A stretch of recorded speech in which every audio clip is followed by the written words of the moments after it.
Oi, boa noite, gente. Aqui é Ricardo Rigas, falando para os canais Nerd Vascaíno na Cozinha e Rigas no Canal Vascaíno. Olha que sufoco, que sufoco. Para quem viu o primeiro tempo do jogo, para mim foi o melhor primeiro tempo do Vasco no ano. E aí você volta do intervalo para o segundo tempo com uma atuação pífia, digna de um time rebaixado. O Bahia veio, o Rogério Ceni já começou a mudar o time do meio para o final do primeiro tempo, porque ele estava tomando 3-0, ele tinha que fazer alguma coisa. E ele veio para o intervalo, continuou colocando o time no ataque.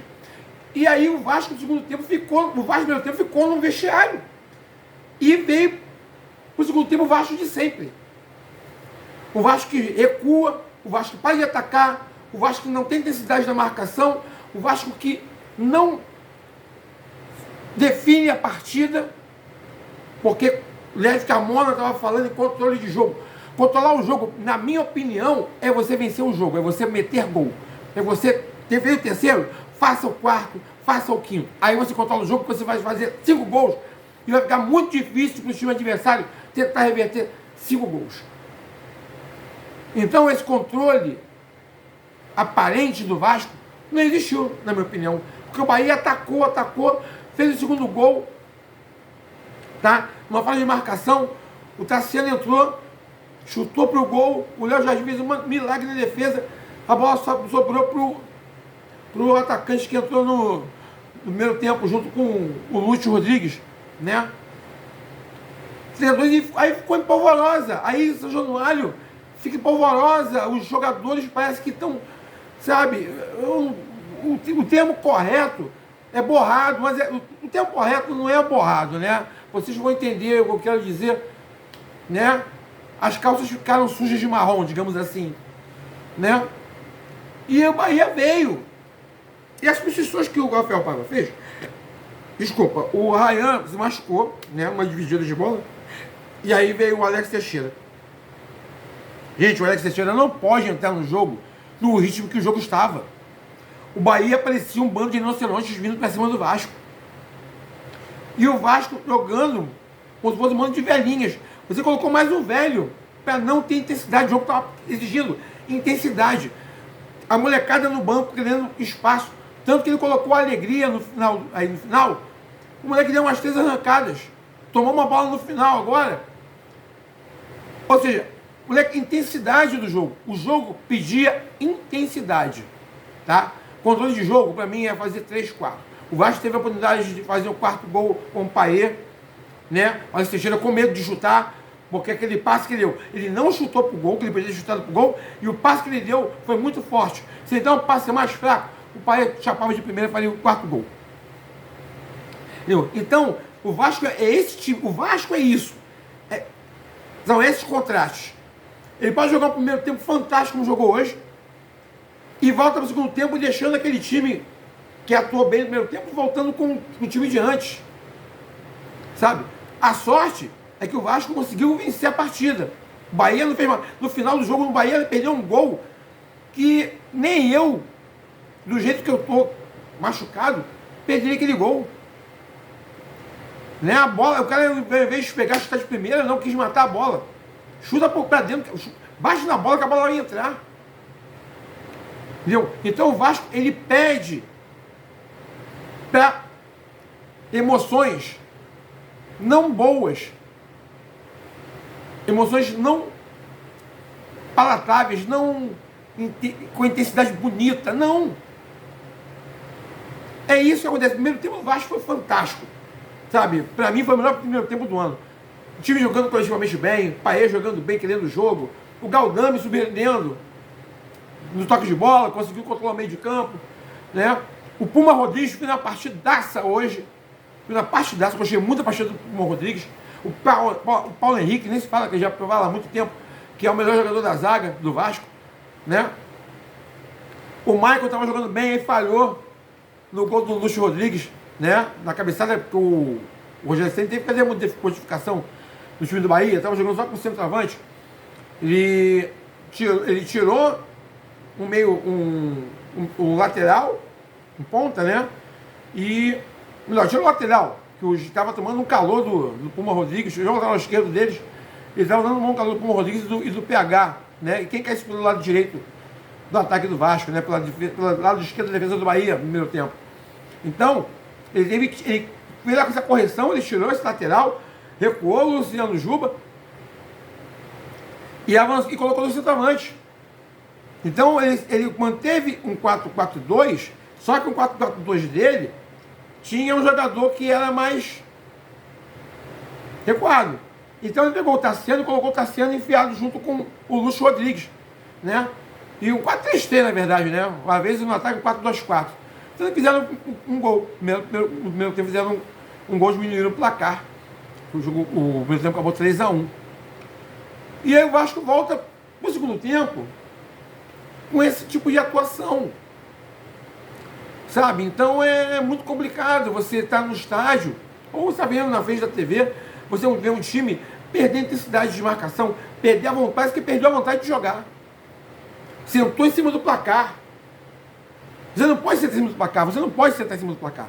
Você tem que fazer o quarto gol, o quinto gol, armar teu time para tentar definir a partida e pronto, você está jogando em casa, com o apoio da torcida. Você faz o quarto gol, o Bahia morria. O quarto gol, um 4-1, o Bahia morreria. O Rogério sempre poderia colocar 15 em campo, não ia ter esse sufoco do meio para o final do jogo, né? E volto a dizer, né? O Rafael Claus mais uma vez ajudou o Bahia, né? Porque o Tassiano deu uma entrada violentíssima no meio de campo, né? E não foi expulso. Era a casa de cartão vermelho. Para mim era cartão vermelho ali. A entrada que ele deu em cima do Matheus Carvalho. Era a casa de cartão vermelho. Simples assim, né? Tanto que o Mike deu um revide lá na linha de fundo. Foi o Rafael Claus deu escanteio, mas aquela bola, aquela dividida do Maicon lá, ele foi chegar para lá que ele deu no Tassiano. Entendeu? Porque o Tassiano veio na maldade para dar no meio campista do Vasco. E aí aconteceu o que aconteceu. Um sufoco que só acabou com o árbitro. Sabe? Então, um jogo que diz intensidade, você tem que colocar intensidade em campo. Jogadores que tenham garra, gana, disposição, porte físico, entendeu? Para poder jogar, para poder combater, competir. O Alex Teixeira não é jogador para fazer isso, ele é jogador.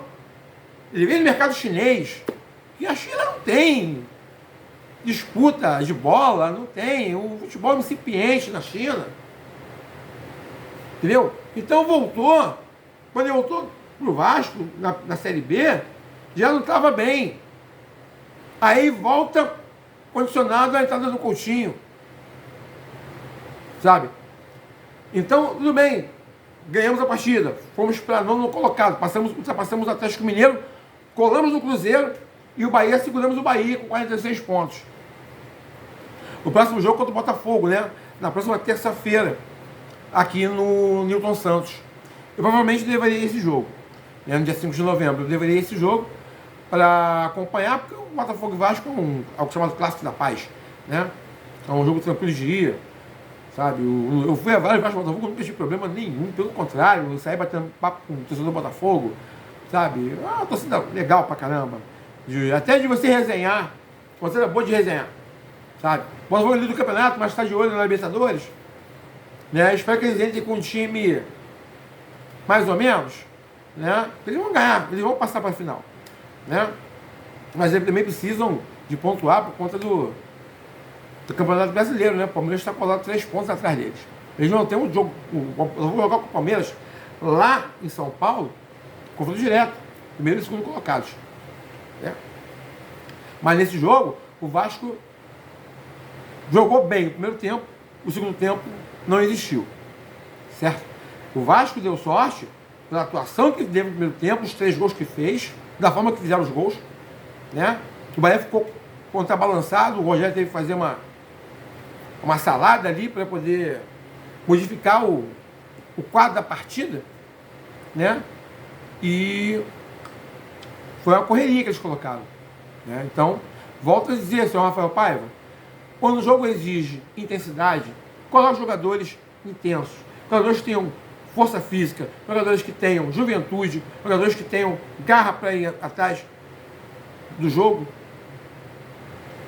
E ele não fez isso, ele colocou o Alex Teixeira. O Marcílio Rodrigues também entrou no jogo, entrou bem no jogo, né? Ele conseguiu segurar umas bolas na frente, cavou algumas faltas, voltou para ajudar naquela cobertura do lado direito ali, fez uma marcação interessante, né?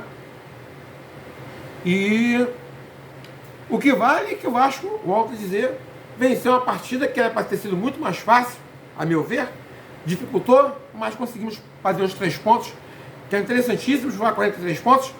Para mim, agora, não olhe mais para a parte da tabela, acabou.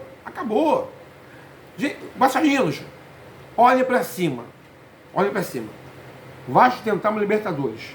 Esse é o objetivo do Vasco agora, ganhar uma vaga na Libertadores. Pode ter um G7, né? Pode ter um G8, o Botafogo sendo campeão da Libertadores, Atlético Mineiro sendo campeão da Copa do Brasil, e Cruzeiro ou Corinthians serem campeões. Mas o Cruzeiro, né? O Cruzeiro está à frente do Vasco ainda, né? O Cruzeiro ser campeão da Sul-Americana, né? Pode ser um G9. O Vasco seria interessante continuar jogando para ser um G7.